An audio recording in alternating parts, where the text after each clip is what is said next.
Huh? How you mean? You seem rather doubtful.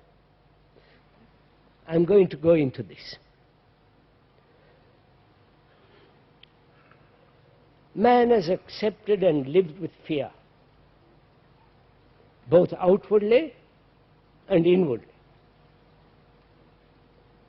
Fear of violence, fear of physically getting hurt, and so on, outwardly. Psychologically, fear of not conforming to a pattern, fear of public opinion, fear of not achieving, not fulfilling, and so on, psychologically. We are asking, which is a fact, can you observe that fact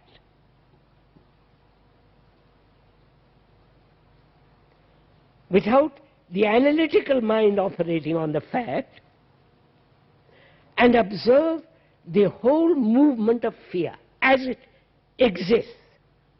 You understand?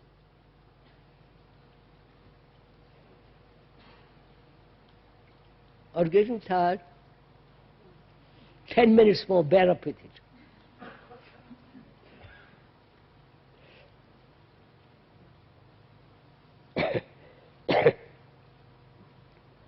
Because you see, it is possible to be absolutely psychologically free of fear. Absolutely. Don't accept my word for it. It's not your life is not mine, yours. You have to find this out.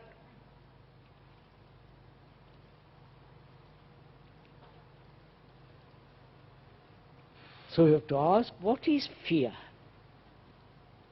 Has its roots in desire. Go into it slowly, don't say no. Go into it. Desire being what we have said. Thought creating the image and then pursuing that image and might fulfill, might not. You follow? If it fulfills, there is no fear. Or at least there are other calamities involved in it. But when there is no fulfillment, there is frustration and the fear of not being able to fulfill. You understand? I mean, this whole complex sexual fulfillment, which apparently the world is now just discovering it and making a lot of noise about it. Promiscuous and all the rest of it. So we are asking, is fear the product of desire?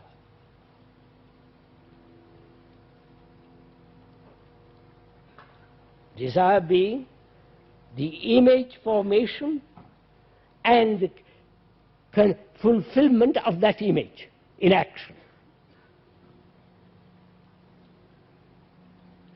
Right? Or is fear, please follow this carefully, part of time? Understand? Is fear the movement of time? So has desire and time, is desire and time, are desire and time responsible for fear? You understand? Oh my Lord. Huh?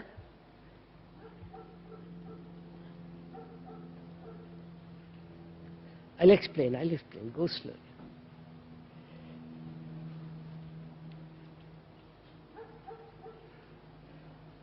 Desire is the movement of thought with its imagery.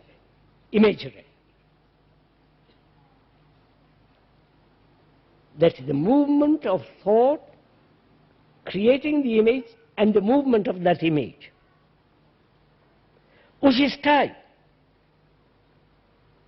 Right? No? Chronological, not chronological time, psychological time.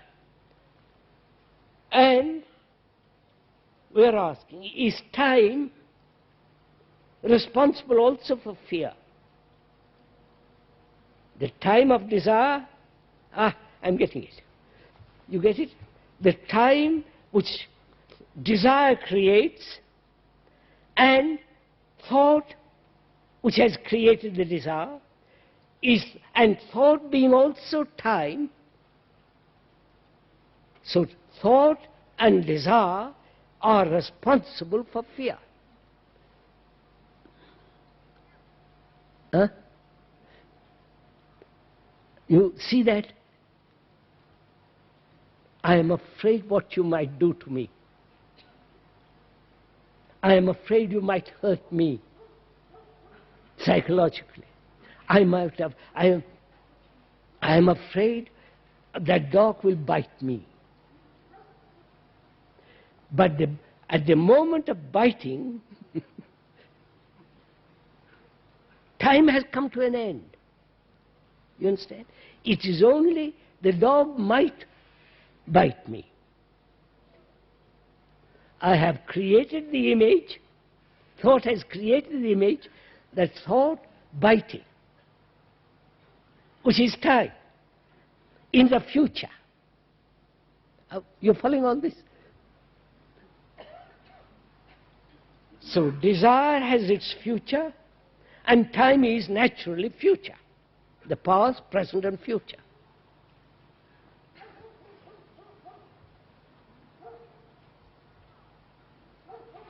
So the question is,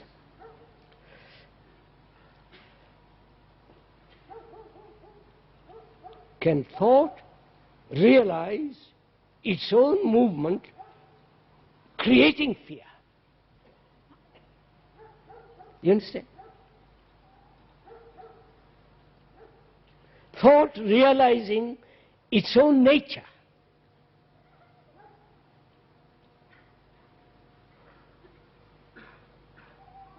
When it realizes its own nature as the active principle in fear, what takes place? There is only then what is actually happening. I wonder if you see that. Do please come. Because it would be worthwhile if we could think together about this matter. That then you would leave the tent without having understood the movement of fear and realizing the nature of desire and the nature of limited thought, creating time, which is fear. You understand? Do you realize it, or have you merely accepted the words? You understand? If you realize it, the thing is over. There are no gurus, no God, all that nonsense.